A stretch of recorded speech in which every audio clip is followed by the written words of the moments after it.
നമസ്കാരം. പുതിയൊരു വീഡിയോയിലേക്ക് സ്വാഗതം. നമ്മൾ കഴിഞ്ഞ കുറച്ച് വീഡിയോസിലായിട്ട് റേഡിയൻ ആൻഡ് ഡിഗ്രിയുടെ കുറച്ച് പ്രോബ്ലംസ് ആണ് ഡിസ്കസ് ചെയ്തിട്ടുണ്ടായിരുന്നു. ഇന്ന് നമ്മൾ അതിൻ്റെ കണ്ടിന്യൂഷൻ ആയിട്ട് ബാക്കി രണ്ട് പ്രോബ്ലം കൂടി ഡിസ്കസ് ചെയ്യുന്നത്. നമുക്ക് പ്രോബ്ലത്തിലേക്ക് പോകാം. The minute hand of a watch is 1.5 centimeter long. How far does its tip moves in 40 minutes? അപ്പം ചോദ്യം എത്രേ ഉള്ളൂ. ഒരു വാച്ച് തന്നിട്ടുണ്ട്. ആ വാച്ചിൻ്റെ മിനിറ്റ് ഹാൻഡ് എന്ന് പറയുന്നത് 1.5 സെൻറ്റിമീറ്റർ ലോങ് ആണ്. അങ്ങനെയാണെങ്കിൽ ഈ മിനിറ്റ് ഹാൻഡ് 40 മിനിറ്റ് സഞ്ചരിക്കുമ്പോൾ ഇത് 40 മിനിറ്റ് ആവുമ്പോൾ എത്ര ദൂരം സഞ്ചരിക്കും എന്നുള്ളതാണ് ക്വസ്റ്റ്യൻ. അപ്പം നമുക്ക് ഒരു വാച്ച് കൺസിഡർ ചെയ്യാം. വാച്ച് എന്ന് പറയുമ്പോൾ പല ഷേപ്പിലുണ്ട്. നമുക്ക് ഇവിടെ ഇപ്പം സർക്കുലർ ഷേപ്പിലുള്ള വാച്ചാണ് ഉദ്ദേശിക്കുന്നത്. അപ്പം നമുക്കൊരു സർക്കിൾ നോക്കാം. ഒരു വാച്ച് ഇതതിൻ്റെ സെൻറ്ററാണെന്ന് വിചാരിക്കുക. അതിനുശേഷം 12, 3, 6, 9. അപ്പം ഈ 12-ൽ നിന്നും, അതായത് ഇതാണ് 0 എന്ന് വിചാരിക്കുക, 7, 8. അപ്പം ഇതിൽ നിന്ന് 40-ലേക്ക്, അതായത് ഈ 12-ൽ നിന്നും ഈ 8 വരെ, ഈ 40 വരെ എത്തുമ്പോൾ ഇത് എത്ര ദൂരം സഞ്ചരിക്കും എന്നുള്ളതാണ് ക്വസ്റ്റ്യൻ. അതായത് ഇവിടെ നിന്ന് ഇവിടെ വരെയുള്ള ദൂരമാണ് നമുക്ക് കണ്ടുപിടിക്കേണ്ടത്. അതായത് ആർക്ക് ലെങ്ത് ആണ് കണ്ടുപിടിക്കേണ്ടത്. അതായത് നമ്മളിപ്പോൾ ഒരു സർക്കിൾ വേറൊരു സർക്കിളിലോട്ട് മാറ്റി വരയ്ക്കുകയാണെങ്കിൽ ഇതാണ് സർക്കിള്. അപ്പം ഇവിടുന്ന് തുടങ്ങി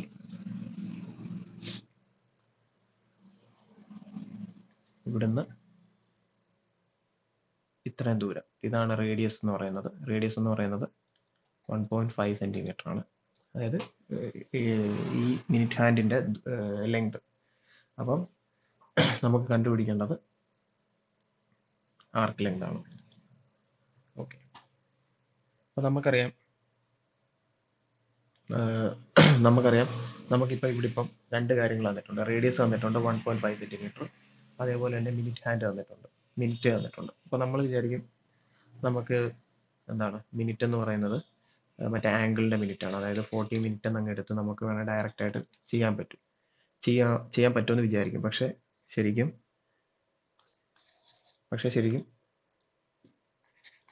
ഈ മിനിറ്റും വ്യത്യാസമുണ്ട്. നമ്മൾ കഴിഞ്ഞ കുറച്ച് പ്രോബ്ലംസിൽ നമ്മൾ ഈ മിനിറ്റിനെ നമ്മൾ ഇങ്ങനെ തന്നെ എഴുതിയിട്ടുണ്ടായിരുന്നു. എന്ന് വെച്ചാൽ അത് മിനിറ്റ് ആണെന്ന് മനസ്സിലാക്കാൻ വേണ്ടിയിട്ടാണ്. ഈ ഡാഷ് ഇട്ട് കഴിഞ്ഞാൽ ചിലപ്പം മനസ്സിലാവത്തില്ല. അതുകൊണ്ടാണ് നമ്മൾ മിനിറ്റ് എന്ന് തന്നെ ഇങ്ങനെ എടുത്തെഴുതിയത്. ആക്ച്വലി ഈ മിനിറ്റും തമ്മിൽ വ്യത്യാസമുണ്ട്. കാര്യം എന്ന് വെച്ചാൽ ഇതെന്ന് പറഞ്ഞു കഴിഞ്ഞാൽ ഡ്യൂറേഷനാണ്. അതായത് നമ്മൾ എത്ര നേരം എടുത്ത്, ഇപ്പോൾ ഈ ഒരു വീഡിയോ ഇതിൻ്റെ ഡ്യൂറേഷനെ കാണിക്കാനാണ്. ഇത് എത്ര സമയം, അതായത് എത്ര നേരം ഈ വീഡിയോ പ്ലേ ചെയ്യുന്നുണ്ട് എന്ന് കാണിക്കാൻ വേണ്ടിയിട്ടാണ് നമ്മൾ ഈ മിനിറ്റ് യൂസ് ചെയ്യുന്നത്. പക്ഷേ ഈ മിനിറ്റ് എന്ന് പറഞ്ഞു കഴിഞ്ഞാൽ റൊട്ടേഷൻ ആണ്. അതായത് ആംഗുലാർ മൂവ്മെൻ്റ് ആണ്. അതായത് ഇപ്പോൾ രണ്ട് സർഫസ് തമ്മിൽ എത്ര വ്യത്യാസമുണ്ട് അല്ലെങ്കിൽ എത്രത്തോളം അകന്നിരിക്കുന്നു എന്ന് കാണിക്കാനുള്ള മിനിറ്റാണ്, ഈ യൂണിറ്റാണ് നമ്മൾ ഈ മിനിറ്റിനെ യൂസ് ചെയ്യുന്നത്. അപ്പം ഇത് രണ്ടും വ്യത്യാസമുണ്ട്. അപ്പം നമ്മളത് പ്രോബ്ലത്തിലേക്ക് വരുമ്പോൾ നമ്മൾ ആദ്യം ഓരോ മിനിറ്റിലും എത്ര ആംഗിള് മൂവ്മെന്റ് ഈ മിനിറ്റ് ഹാൻഡിന് വരുന്നു എന്ന് കണ്ടുപിടിച്ചിട്ട് അതിനുശേഷം വേണം നമ്മൾ 40 മിനിറ്റിന്റെ കണ്ടുപിടിക്കാൻ.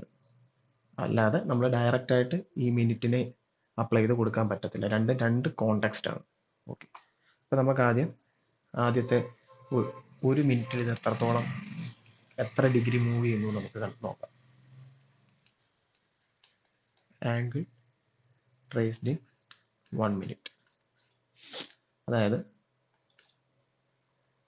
നമുക്കറിയാം ഒരു സർക്കിൾ എന്ന് പറയുമ്പോൾ 360 ഡിഗ്രിയാണ്. ഒരു മിനിറ്റ് എന്ന് പറഞ്ഞാൽ 60 സെക്കൻഡാണ്. Which is equal to 6 degree. Okay, ഇനി നമ്മൾ ഒരു മിനിറ്റിലുള്ളത് കിട്ടി. അങ്ങനെ അതിനെ 40 മിനിറ്റിലുള്ളതിനുമായിട്ട് മൾട്ടിപ്ലൈ ചെയ്യണം. Angle traced 40 minute which is equal to 6 into 240, 6 into 40 which is equal to 240 degree.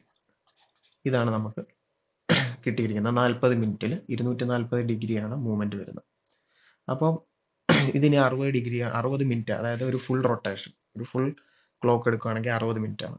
ഈ 60 മിനിറ്റ് എത്തുമ്പോൾ 360 ഡിഗ്രി ആവും. അതായത് 6 into 60 is equal to 360 degree. ഇങ്ങനെയാണ് വരുന്നത്. ഒരു മിനിറ്റിന് ഒരു മിനിറ്റ് മൂവ് ചെയ്യണമെങ്കിൽ 6 ഡിഗ്രിയാണ് ആംഗിൾ വരിക. അപ്പം ഇനി നമുക്ക് പ്രോബ്ലത്തിലേക്ക് പോകാം. നമ്മൾ ഇതിൽ യൂസ് ചെയ്യുന്ന ഇക്വേഷൻ എന്ന് പറഞ്ഞാൽ theta is equal to arc by radius ആണ്, is equal to d by r എന്ന് നമുക്ക് എടുക്കാം. അപ്പം ഇതെന്ന് പറയുന്നത് റേഡിയൻ ആണ്. അപ്പോൾ റേഡിയൻ നമുക്ക് കിട്ടിയിരിക്കുന്നത് ഡിഗ്രിയിലാണ്. അപ്പോൾ നമ്മൾ ആദ്യം ഇതിനെ റേഡിയനിൽ നിന്ന് ഡിഗ്രിയിൽ നിന്ന് റേഡിയനിലോട്ട് കൺവേർട്ട് ചെയ്യണം. അപ്പോൾ അതിന് വേണ്ടിയിട്ട് 240 is into pi by 180 which is equal to 4 pi by 3.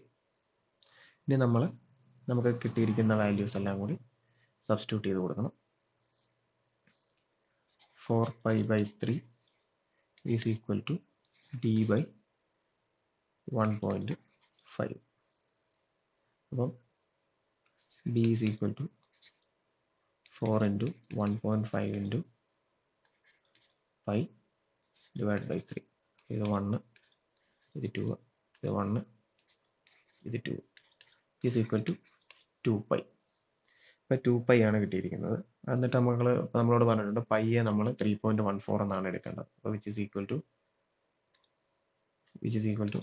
2 into 3.14 which is equal to 6.28 centimetre. അപ്പം ഇതാണ് ആർക്ക് ലെങ്ത് എന്ന് പറയുന്നത്. അപ്പം 40 മിനിറ്റ് സൂചി സഞ്ചരിക്കുമ്പോൾ ഇത് ട്രാവൽ ചെയ്യുന്ന ഡിസ്റ്റൻസ് എന്ന് പറയുന്നത്, അതായത് 1.5 സെന്റിമീറ്റർ നീളമുള്ള ഒരു മിനിറ്റ് സൂചി 40 മിനിറ്റ് സഞ്ചരിക്കുമ്പോൾ ഇത് ട്രാവൽ ചെയ്യുന്ന ഡിസ്റ്റൻസ് എന്ന് പറയുന്നത് 6.28 സെന്റിമീറ്റർ ആണ്.